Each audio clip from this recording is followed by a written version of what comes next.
This is another project I worked on.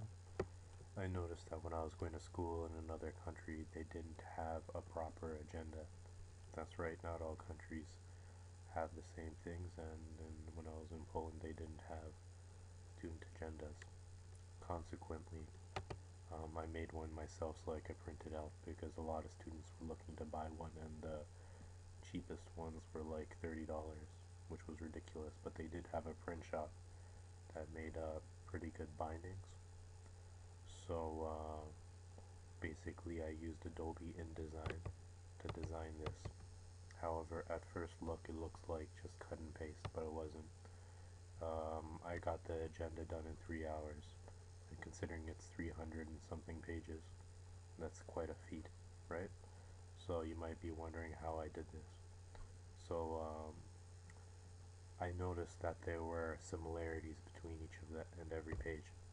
So I used Adobe InDesign as shown here, and I made a template for the pages, right? So for the date pages, they had a specific template that would repeat,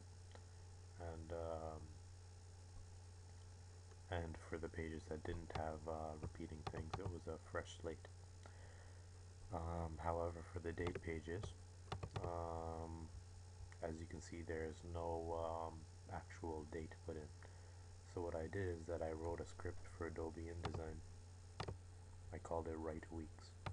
And basically what it would do is find an exact position on each page, and then it would put it there.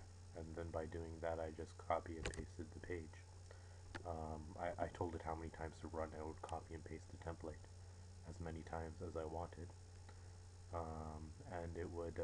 And it basically cut down the time a lot, the design time a lot. Um, and that is how I made it. So I first made the initial design in for the cover page in Adobe InDesign. I use Adobe Photoshop to make the cover page, copy and paste it here. And then with Adobe InDesign, I used templates to copy redundancies, and then I wrote a script to handle incremental redundancies. That is, redundancies that follow the pattern. That way it cut down my time to design time to just 3 hours for finishing this entire booklet, which I think was quite a feat. And you can see it here. I hosted it on my website for anyone that wanted to get it. And this was the site. I put in some inspirational people in it, so that there was interesting reads while you're using it, so it wasn't just a boring agenda. And goes to the end, and that is all.